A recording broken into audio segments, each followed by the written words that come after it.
as there is nothing that so much delights the old soldier as to revisit the scenes and battlefields with which he was once so familiar, and to recall the incidents, though trifling they may have been at the time.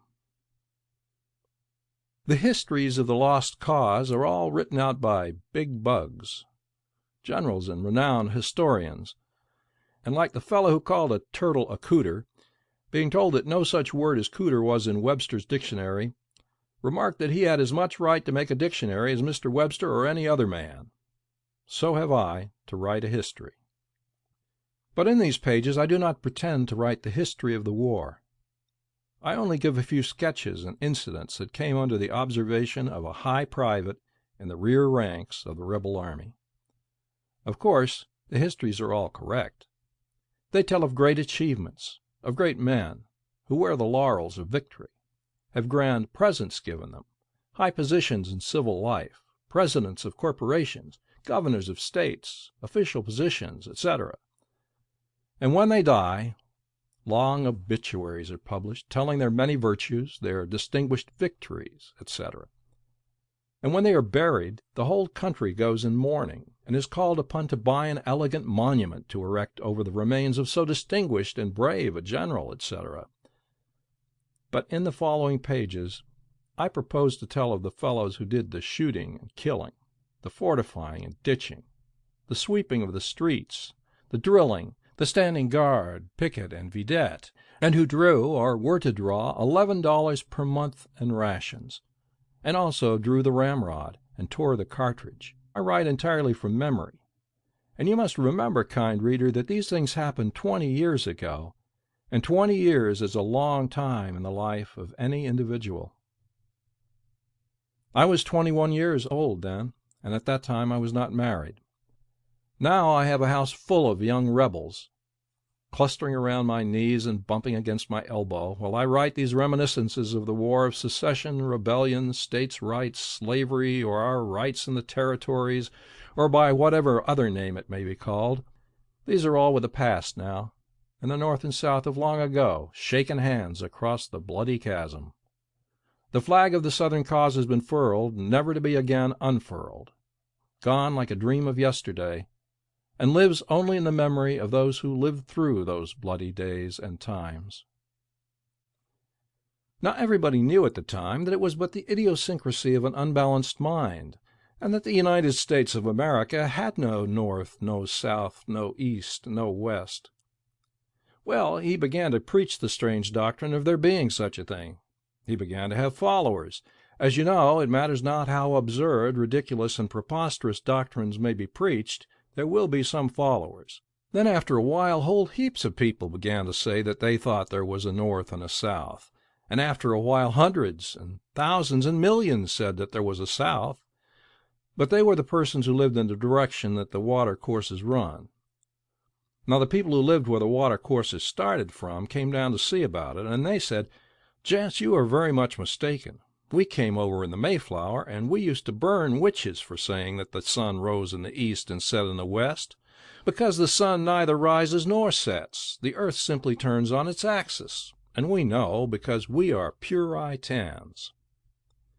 The spokesman of the party was named, I think I remember his name because it always gave me the blues when I heard it, Horrors Greeley, and another person by the name of Charles Sumner said there ain't any North or South, East or West, and you shan't say so either. Now the other people who lived in the direction that the water courses run just raised their bristles and continued saying there is a North and there is a South, when those at the head of the water courses come out furiously mad to coerce those in the direction that water courses run and to make them take it back. Well, they went to gouging and biting, to pulling and scratching at a furious rate. One side elected a captain by the name of Jeff Davis, and known as One-Eyed Jeff.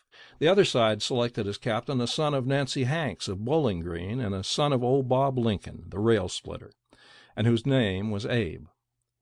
Well, after he was elected captain, they elected as first lieutenant an individual of doubtful blood by the name of Hannibal Hamlin, being a descendant of the generation of Ham, the bad son of old Noah, who meant to curse him blue but overdid the thing and cursed him black. Well, as I said before, they went to fighting, but old Abe's side got the best of the argument. But in getting the best of the argument, they called in all the people and the wise men of other nations of the earth, and they too said that America had no cardinal points, and that the sun did not rise in the east and set in the west, and that the compass did not point either north or south. Well, then, Captain Jeff Davis's side gave it up and quit, and they too went to saying that there is no north, no south, no east, no west. Well, us boys all took a small part in the fracas, and Shep the prophet remarked that the day would come when those who once believed that the American continent had cardinal points would be ashamed to own it.